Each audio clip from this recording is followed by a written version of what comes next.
Olá, olá pessoal, sejam todos muitíssimo bem-vindos a mais uma live matinal aqui às 7h50, cujo tema é Sedilentos para a Ira.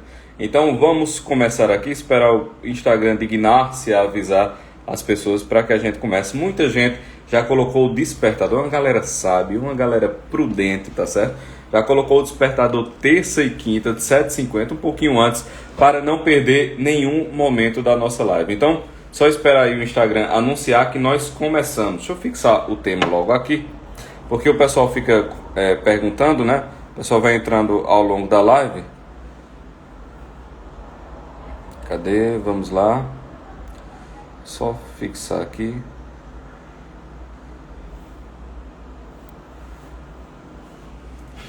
Então, o tema de hoje, Sedilentos para a Ira. Olha só, todo mundo que fica entrando e perguntando já está aí, tá certo? Tema fixado, Sedilentos para a Ira. Vamos começar. Olha só, pessoal, eu estava pensando, né, no que falar hoje pela manhã, e aí lembrei-me de um salmo que eu gosto muitíssimo. Aqui na Bíblia Ave Maria, o Salmo 102, em algumas edições é o Salmo 103, tá certo? E ele fala de algumas das características de Deus. E das características de Deus, ele diz que Deus é lento para a cólera. Em algumas traduções, lento para a ira. E aí eu pensei, rapaz, isso aqui é um excelente tema. Por quê?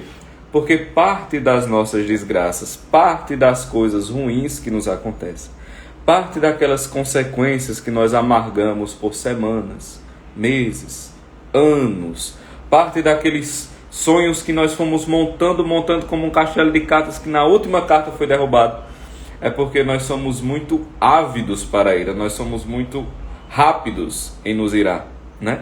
E essa é uma característica de personalidade completamente oposta à da personalidade divina, como a Escritura mesmo diz. Deus é lento para a cólera. Veja só, quando diz que Deus é lento para a cólera, não quer dizer que Deus não se ira. Isso aqui é importante, né? Quando nós pegamos o episódio lá da derrubada dos vendilhões do templo, em que as mesas dos cambistas foram derrubadas, nós vemos ali uma justíssima ira de Deus. Quer dizer, nosso Senhor Jesus Cristo, a misericórdia encarnada, o amor feito homem, né?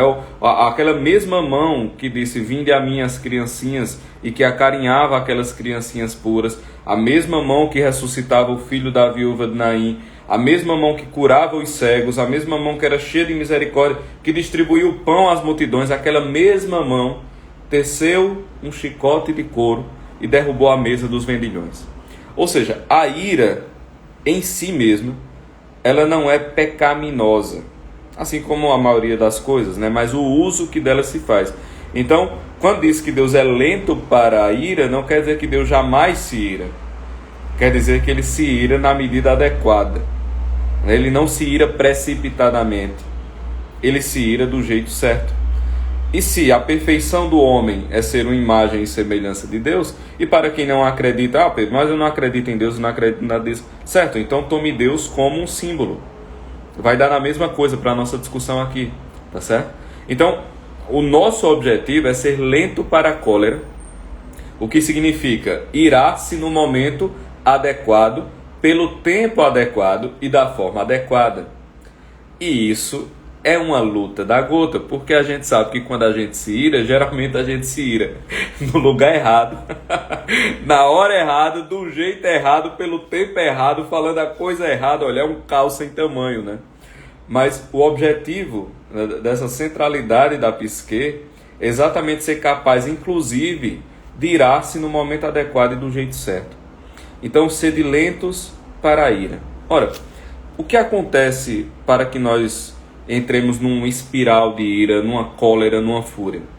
Geralmente acontece quando um obstáculo é colocado entre nós e o nosso objeto de desejo.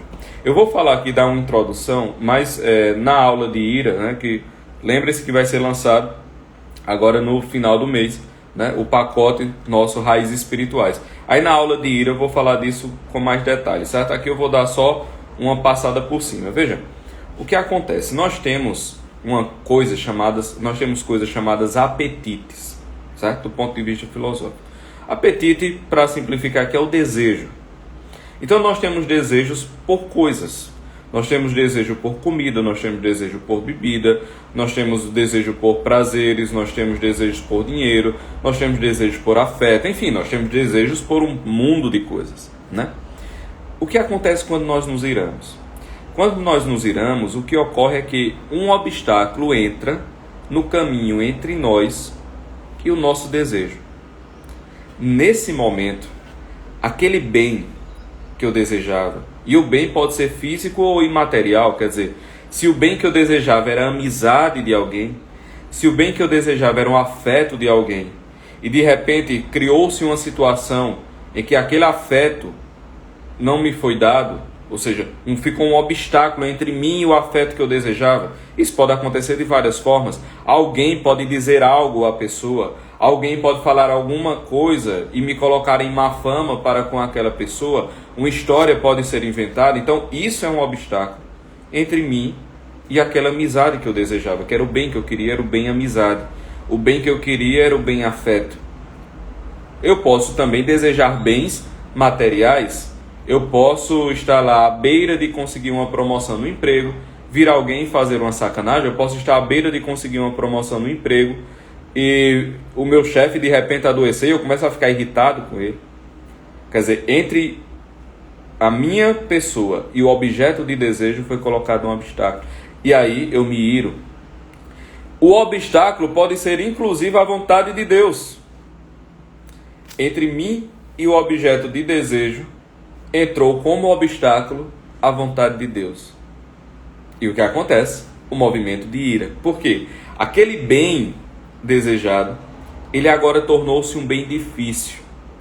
E aí, só para colocar os nomes, né? Aquele apetite concupiscível, o apetite do desejo, agora ele entra em ação uma coisa chamada apetite irascível, que é aquilo que brota na gente quando a gente tem que conquistar um bem que ele está mais difícil.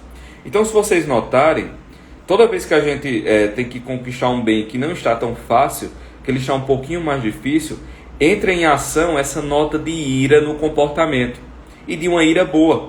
Então, suponhamos que você está lá treinando, certo? Acaba de estar lá treinando, e de repente você vai ter que pegar um peso. Você não faz um ar de raiva, né, como se você estivesse chateado, e levanta aquele peso com uma certa ira, uma certa força. Por quê? Qual era o bem que você desejava? O bem que você deseja é completar aquele exercício.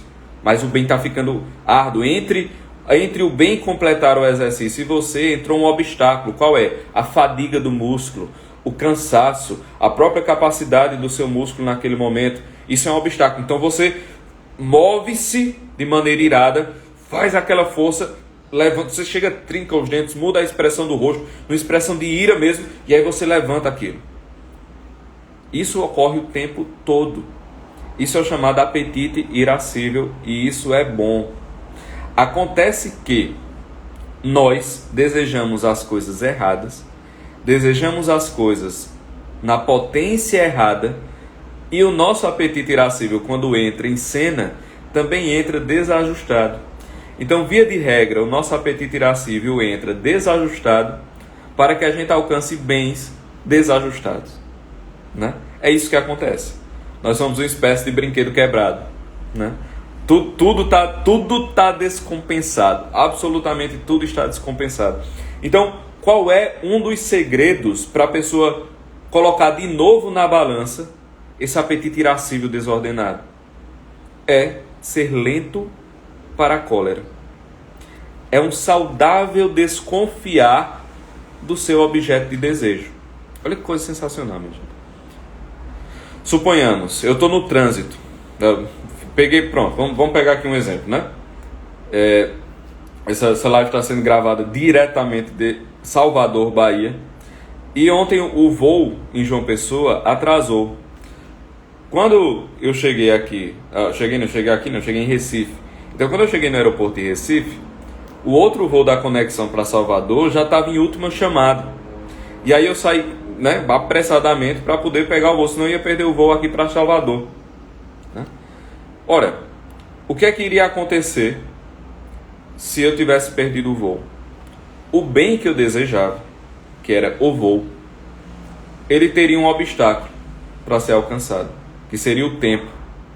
Então eu tinha uma opção. A minha opção era ficar puto com a conexão, era ficar puto com aquele atraso, sair reclamando da escada, da entrada do embarque até a conexão, sentar no avião de Salvador e ainda ficar com raiva porque aquilo aconteceu. Porque a coisa dentro da gente acontece assim. Às vezes a gente alcança o bem, mas você fica remoendo a sensação do obstáculo. O cara fica remoendo a ira. Só que isso é muita loucura. Por quê? A ira só serve para você alcançar o bem. É para isso que serve o apetite irascível. É para você alcançar o bem que está difícil, pô. Se o bem que está difícil, ou ele é impossível, ou ele já foi alcançado, o apetite irascível só irá atrapalhar. Ele não tem mais lugar. Entendeu? Porque ele só serve para alcançar o bem difícil. Se o bem difícil, repito, é impossível de ser alcançado, ou se o bem difícil já foi alcançado, o apetite irascível é inútil. Simples assim. Ele é inútil. E o que é que acontece na gente? Os bens que são impossíveis, a gente continua irado. Ou então os bens que a gente já alcançou, a gente continua puto, porque fica lembrando do que passou para alcançar. Veja, é muita loucura. Quem, minha gente, em sã consciência não notar que eu e que você somos brinquedos quebrados, que eu e você temos misérias e misérias sem fim, que eu e você temos uma nota de loucura no nosso comportamento, né? Que esse caimento da natureza humana torna a gente um pouco insano, um pouco não, muito insano, muito louco, ainda não entendeu o que é a vida. E quem, vendo essa perturbação em si mesmo, não tem misericórdia do outro, que também é perturbado, igual a você, não entendeu o que é a vida.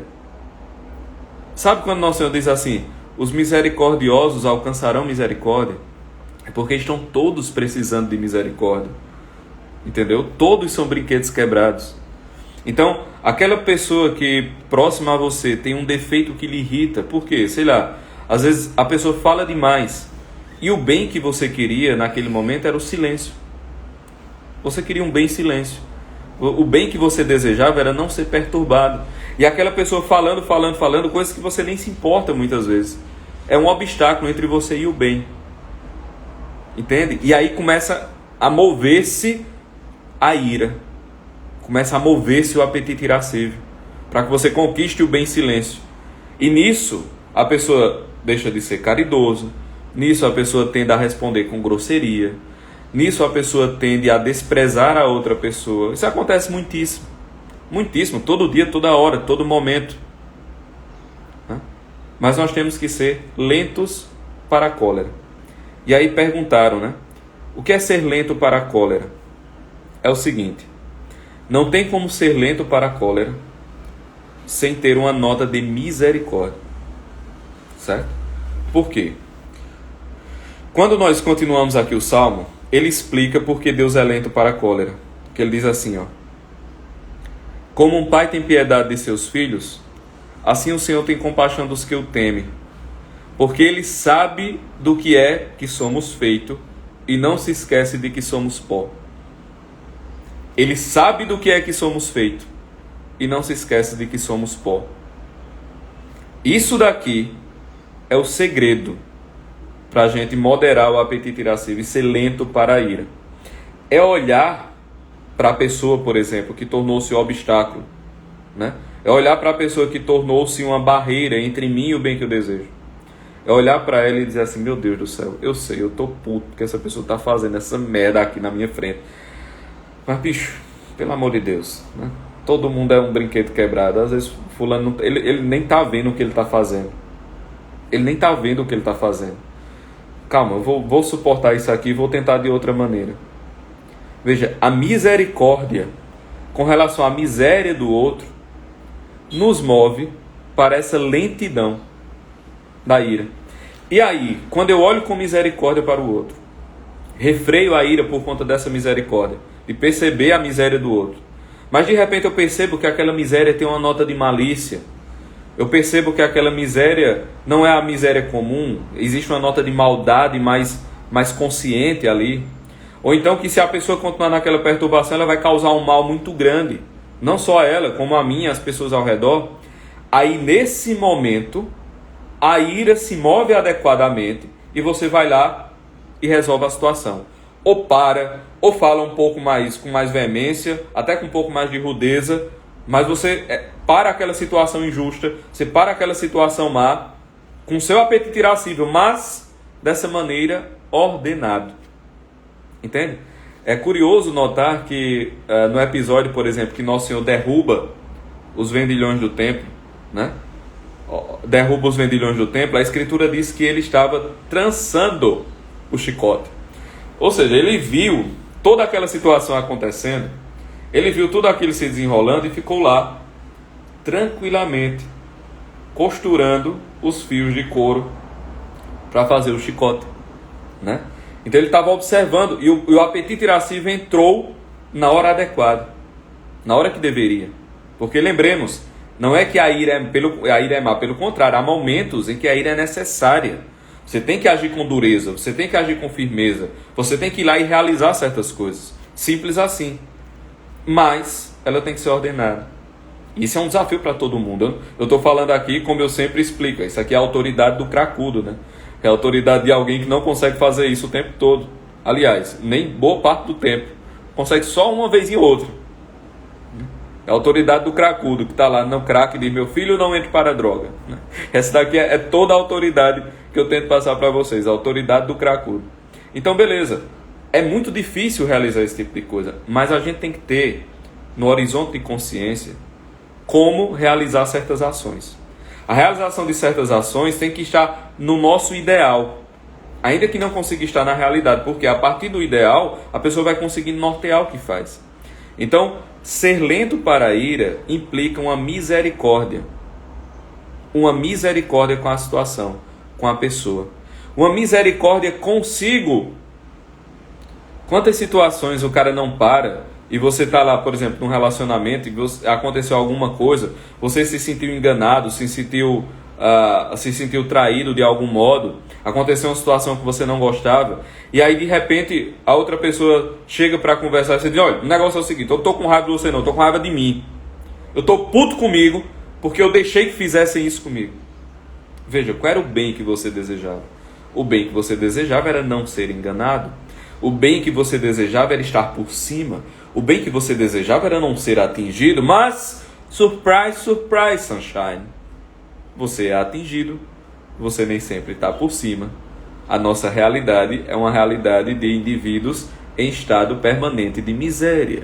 Isso significa que nós podemos ser atingidos. Não, veja, quando nós somos atingidos, não está acontecendo nada de errado no mundo.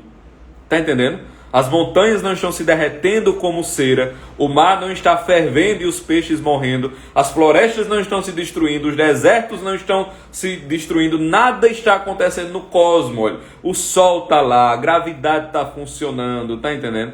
Tudo está acontecendo do mesmo jeito quando a gente é atingido, porque nada está fora do script. Nada está fora do script. Esse bem de invulnerabilidade que nós temos é um bem impossível de ser alcançado. Então, a gente olha para isso com a misericórdia com relação ao nosso próprio estado. Caramba, aconteceu isso. Mas tu não vai... Como é que aconteceu? Não, pô, aconteceu. Isso acontece, tenha calma. Tenha calma, é ruim, mas acontece.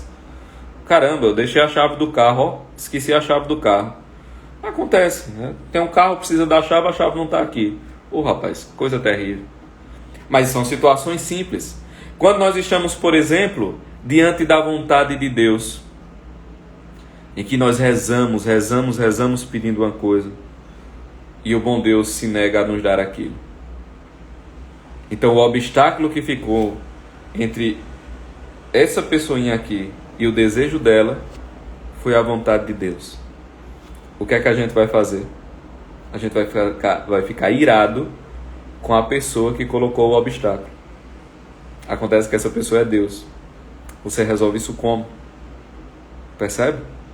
Então, se o bom Deus conduz a nossa vida providencialmente, e muitas vezes o que Deus faz é colocar obstáculos entre nós e o nosso desejo, porque aquele desejo ou não era o momento adequado, ou não era o que deveria ser desejado, se nós não entendermos isso, nós vamos ficar num estado permanente de ira, num estado permanente de rancor, num estado permanente de ressentimento. Então, o que é que deve ser feito nesse momento? A mesma coisa que deve ser feito em todas. Agir, aqui aspeado, obviamente, porque não é bem isso, mas é apenas uma analogia, um modo de falar, com misericórdia também. Não porque Deus tenha miséria, mas porque você vai olhar de uma maneira amorosa para aquela situação, levando em consideração que não, Deus sabe o que faz. Deus sabe o que faz. É quase como, minha gente, perdoem a linguagem, né, que não é bem isso, mas é quase como você desse uma carta de crédito à providência, entendeu? Você vai lá e dá uma carta de crédito à providência de que aquele obstáculo, de algum modo, vai lhe trazer um bem maior, que não é aquele bem desejado, mas é um outro bem. E é nesse momento em que a pessoa é capaz de encontrar a paz. Por quê? Porque um coração em permanente ebulição de ira, ele não encontra a paz. Porque ele está sempre incandescente. Porque ele está sempre querendo resolver as coisas no apetite irascível. E boa parte das situações da nossa vida não são resolvidas no apetite irascível. Sobretudo essas questões relacionadas à providência divina. Elas são resolvidas na submissão do desejo à vontade de Deus. Veja, perceba que na submissão do desejo à vontade de Deus, o elemento irascível ele tem que ser, nesse caso, meio que excluído da situação. Ele só entra quando o apetite irascível é usado contra si mesmo, para você parar, centrar e dizer, não, eu não vou mais reclamar disso. Pronto. É só nesse caso. Em todos os outros, ele tem que ser tirado da equação. Então, veja, nós temos que ser lentos para a cólera, lentos para a ira. E a maneira de ser lento para a ira é ter uma nota de misericórdia com relação ao outro, com relação a si próprio, com relação à estrutura da realidade, com relação ao mundo. Você tem uma nota de tranquilidade, de misericórdia. Por quê, minha gente? Quando a gente tem essa misericórdia, surge dentro de nós um elementozinho chamado paz. Entende? Você já viu aquela situação em que está todo mundo perturbado com uma criança e vem alguém um pouco mais maduro, olha para aquela criança e diz, minha gente, é só uma criança. Eu sei que está dando trabalho, mas porra, é só uma criança. E aí, olha lá para o moleque e diz, ei, aí, o que é que está acontecendo? Ah, menino, homem, vem cá, deixa eu fazer um negócio aqui com você. Aí ele contorna a situação e em 5 minutos a situação está resolvida. E todo mundo que estava aperreado olha assim e fala, oxe, como é que esse bicho resolveu a situação tão rápido? Sabe por que ele resolveu? Porque ele olhou para aquela criança com misericórdia. Disse, minha gente, é só uma criança. Tenham calma. Dá para resolver o negócio. Às vezes ele até foi duro com a criança. Não sei o que, faça isso, não, faça tal e tal coisa. Mas foi lá e resolveu, entendeu? De uma maneira misericordiosa. Veja, essa pessoa mais madura, quando olha para a criança, internamente o menino está lá, destruindo tudo. Mas internamente ele olha e vê um sentimento de riso, sabe? Fala, meu Deus do céu, é só uma criança. Sabe aquele negócio que vem, aquela sensação assim de, minha Nossa Senhora. Pronto. Veja, essa misericórdia traz uma certa sensação de paz. Entende? E é nessa atmosfera interior de paz que as coisas são resolvidas. Então, notem isso, notem como isso acontece. Você olha com misericórdia e aquilo lhe traz uma certa paz. Lhe traz até um certo sorriso. Né? Pessoas mais maduras assim, nós mais imaturos olhamos para elas e a gente diz, como é que fulano passou por essa situação sem se irar? Parece até com certo prazer. Não, era o prazer de compreender que está tudo bem. Entende? É o prazer de compreender que mesmo as coisas indo mal, quer dizer, mesmo tendo vários obstáculos até o objeto do nosso desejo, está tudo bem. Está tudo bem. Quer dizer, a providência está tomando conta de tudo. Ou então aquela situação ali, beleza que aconteceu, está no script. Eu não sou invulnerável. As pessoas são falhas, essas coisas acontecem. Entende? Não é uma apatia diante do mundo. Isso foi uma coisa que eu quis colocar desde o começo, né? Não é uma apatia, porque a ira é necessária. A ira é necessária em vários momentos. Não é uma apatia diante do mundo, mas é uma serenidade diante do mundo. Sede lentos para a ira. Isso nos dá uma certa serenidade. Vocês já estiveram próximos de alguém que tem essa serenidade? Alguém que é maduro o suficiente e guarda essa serenidade no coração? Vocês já estiveram próximos de alguém assim? Vocês já notaram como é que a pessoa consegue resolver os problemas? É um negócio incrível. Enquanto está todo mundo se debatendo, a pessoa está lá. Quando fala, parece que conseguiu ordenar tudo numa frase. Ou então quando age, acalmou a situação inteira, parece que baixou assim tudo. Ai, meu Deus do céu, como é que essa pessoa conseguiu? Veja, você vê claramente que existe um elemento de ordem dentro do cara. Entende? Existe um elemento de ordem dentro do cara. Então, esse elemento ordenador que a gente tem que buscar. Agora veja, esse elemento ordenador não brota senão de uma maneira de olhar o mundo misericordiosa. Misericordiosa / humilde. Entende? Porque quando você olha para as coisas, você às vezes é atingido. E você olha e diz, não, tudo bem, eu vou tentar resolver a situação, mas a minha ira não é porque eu fui atingido. Porque ser atingido está no script. Está no roteiro, minha gente. Eu não sou invulnerável, você não é invulnerável. E muitos dos males que nos abatem porque Deus nos ama e permite aqueles males. Está entendendo? Está tudo certo, está tudo bem. É doloroso, é cansativo, às vezes é frustrante, é incômodo. Mas no final, a gente tem que ter essa nota de serenidade e olhar e dizer, não, está tudo bem. O que é que eu posso fazer com esses elementos? Não é que eu estou odiando todos esses elementos, mas o que é que eu posso fazer com eles? Tudo bem, estão me incomodando, se eu pudesse eu os tirava, mas o que é que eu posso fazer com eles? Entende? E dirigir a ira para resolver o problema. Esse é o ponto. Dirigir o apetite irascível para resolver o problema. Mas a gente tem que olhar para o mundo com essa nota de misericórdia / humildade. É isso que vai dar a estabilização interna. Né? Eis a razão pela qual as pessoas mais velhas devem, né? Ou deveriam pelo menos, ser mais sábias e mais lentas para a ira. Por quê? Porque elas já sabem como o mundo funciona. Então se você pega um indivíduo maduro, se você pega um homem feito, uma mulher feita, e ela olha uma situação, ela já viu aquela situação dezenas de vezes. Ela já foi atingida pela miséria dos outros. Ela já atingiu as pessoas com a sua própria miséria. Ela já foi tocada pelo mundo. Então ela sabe como as coisas funcionam. E ela olha para aquilo com uma certa tranquilidade, como quem diz, calma, fica tranquilo, eu já vi isso acontecendo. E é assim mesmo. Vamos ver o que é que a gente faz agora. Por isso que pessoas mais velhas tendem a ser mais sábias.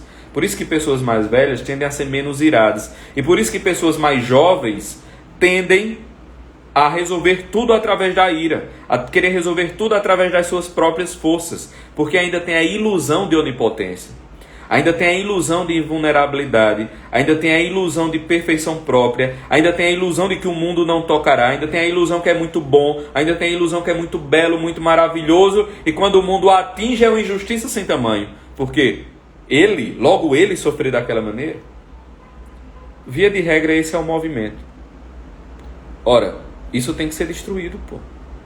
Desde a mais tenridade, nós temos que ter essa percepção de que está tudo bem, nós somos realmente vulneráveis, as pessoas realmente são miseráveis, eu também sou miserável, igual a elas, não sou melhor do que elas em nada, certo? O bom Deus tudo conduz, isso nos dá uma tranquilidade, né? Relembrando o que diz o Salmo, Deus é lento para a cólera, porque Ele sabe do que é que somos feitos. Quer dizer, o indivíduo que tem a sabedoria de perceber a realidade tal qual ela é, de saber do que as pessoas são feitas, de como a vida funciona, de como a providência conduz as vidas e as almas ao longo da sua história. Ou seja, o indivíduo que está instalado na realidade, o indivíduo que sabe do que é que as coisas são feitas, ele é lento para a cólera. Porque é isso que acontece com Deus, né? O Senhor é bom e misericordioso, lento para a cólera, porque Ele sabe do que é que somos feitos. Então, pessoal, é isto. A live de hoje foi esta, certo? Eu espero que vocês tenham gostado. Aí vocês já sabem o que fazer, não sabe? Tira aquele print delícia, beleza? Tire o print, espalhe, manda essas lives para os grupos de WhatsApp também. É muito importante. Tem gente que não entra tanto no Instagram, mas sempre está lá no WhatsApp. Mandem a live, comentem, falem, compartilhem. Façam essa live chegar a outras pessoas que vocês sabem que estão precisando escutar isso aqui que nós falamos, tá certo? Então, é isso. Beijo grande. Fiquem com Deus. Novamente, printem, espalhem, comentem. Quando eu salvar no feed, não abandonem a live. Vão lá e façam um comentário, tá certo? Que o Instagram entende que vocês gostaram e deixa ela visível para mais pessoas. Então, vamos lá. Eu fiz o meu trabalho, vocês fazem o de vocês, de espalhar a boa nova junto comigo. Então, é isto. Cheiro grande. Fiquem na paz. Até mais.